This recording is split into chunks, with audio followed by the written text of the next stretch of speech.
Applejack bolted upright, like a shot in the pitch of night.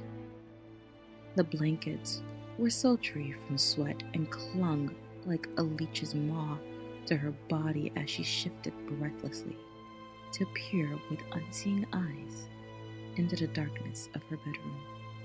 Jerking in their sockets, her eyes sought for anything, emotion, an object, anything that could answer the question rolling through her mind. What was that? From the depths of sleep, something had yanked her back to consciousness and stifled the beating of her heart, which lay between quivering, oxygen-starved lungs. She dared not breathe as her ears tilted, straining for the source of her sudden awakening.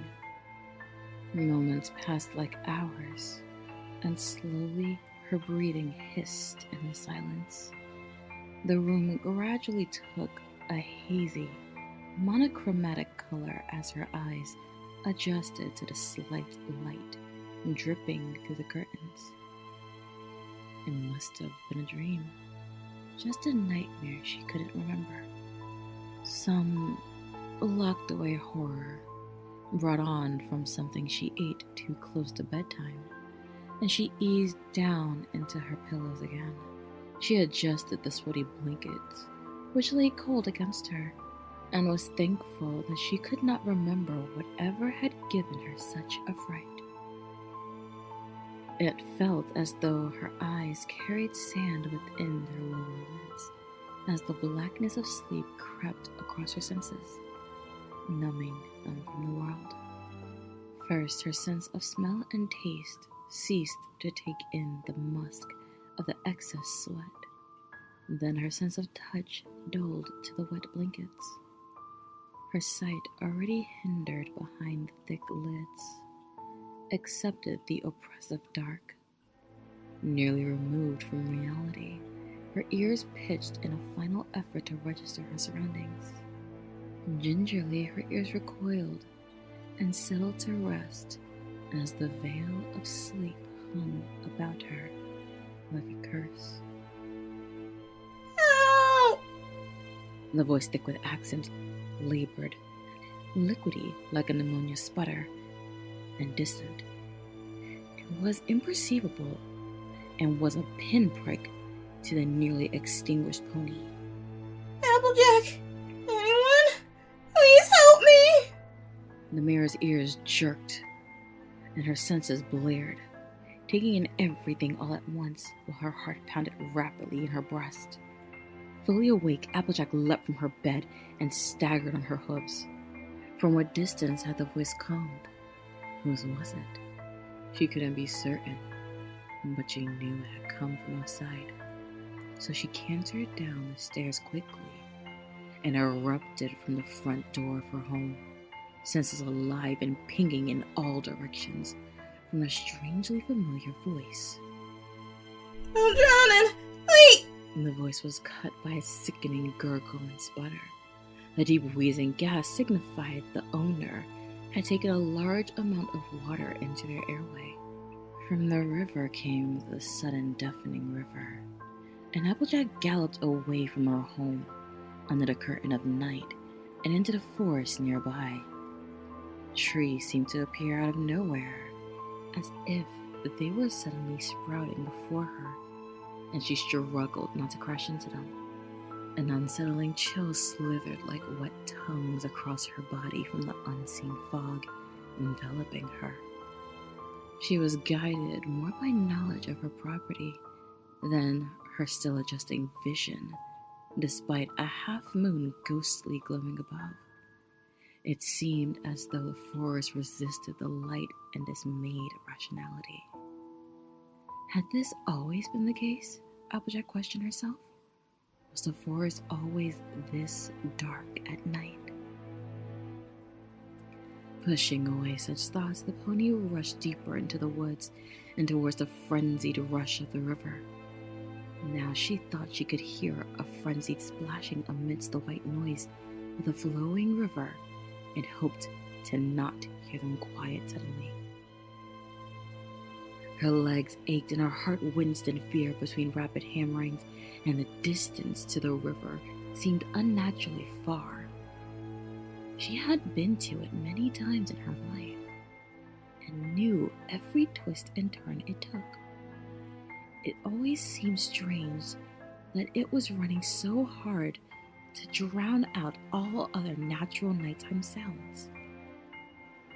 She had rarely seen the river violent enough to mute the cicadas, crickets, and other animals of the nocturnal world.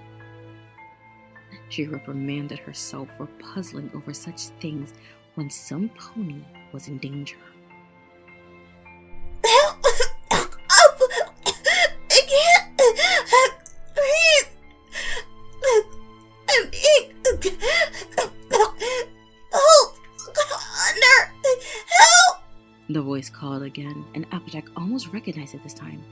It was tinted with a familiar twang that most ponies of this area did not have, but, as if stricken from her memories, it just could not be placed. "I'm coming! Keep your head up! I'm coming!" She called through the fear-laden and physically exerted lungs.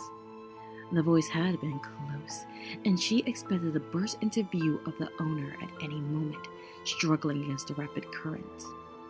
She didn't have time to question why the sound never seemed to come from another direction, but always in this singular spot. Again, it seemed the forest had grown larger than she could recall, and she feared her aching muscles, blistering lungs, or thrumming heart may abandon her cause before she could help the pony in the rest.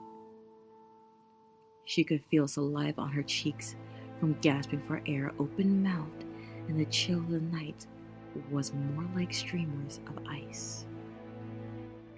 Still running almost blind under the canopy of the forest, her sweat-covered body shivered from the cold, and an almost luminescent fog filtered into her sight as she broke the tree line and onto the pebbled shore of the river.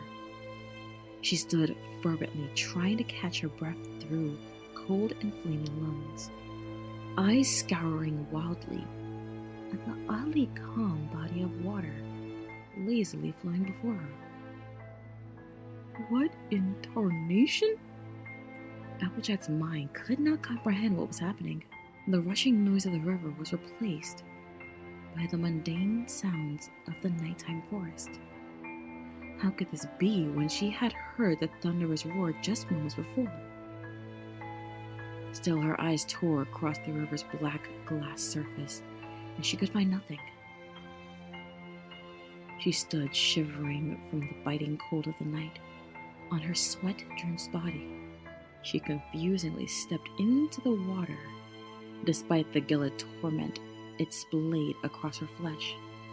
She waded out to her knees in the river and looked up and down its body in search of anything that could have called out to her. Down here! It said from seemingly within her own head, and her heart seized for a moment as she looked dumbly down into the oil-black water. The abyss mirror gazed back at her with only slender glitterings of the moon's light caught in the mere particles of time back at her. She was still gasping for breath, and the water was calm enough that the force of her breath sent tiny oily ripples through the almost perfect black pane. The moon suddenly illuminated the water enough that Applejack stood peering into her own reflection. Uncertainty filled the mare, and she wondered if she could be locked in another nightmare, another dream that her mind would hide from her upon waking.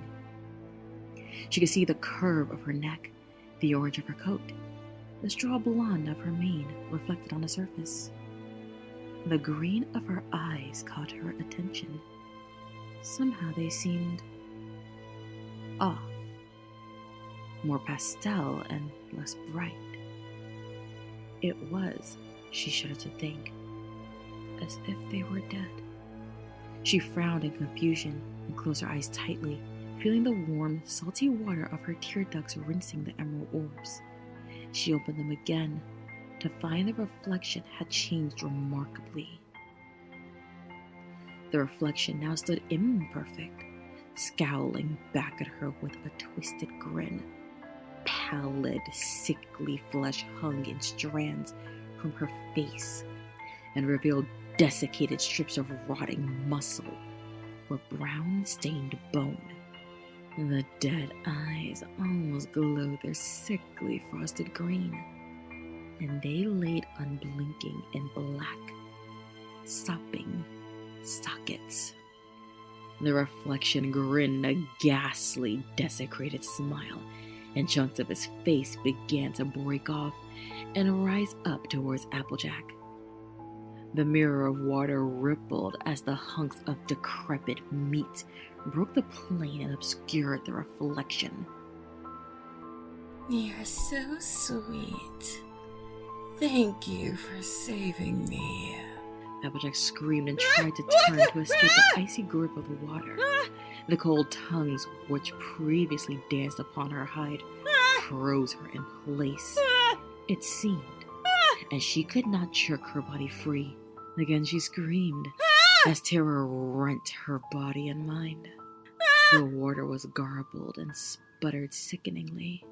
It sounded as though its lungs were completely filled with the black water, and it ended with a despicable, gurgling laugh.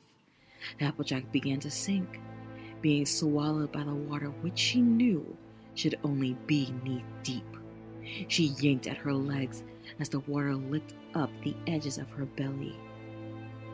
The mare pulled hard, every muscle straining for purchase of freedom, but her legs simply could not become unstuck. One of her legs separated from its socket as she struggled, and she howled in pain despite the freezing water swelling to overtake her shoulders. The babbling laughter was wet and thick in her ears, and as the water began to devour her chin, she could see the dead eyes reflecting inches away. Her frightened cries became muffled as the water took her into its bowels, and suddenly ceased altogether as it filled her lungs and stole what little oxygen remained. The last thing she heard as her vision dimmed was the laughter humbling, chuckling, like a babbling brook. Your beer, it's so delicious. I can't wait to have more of it.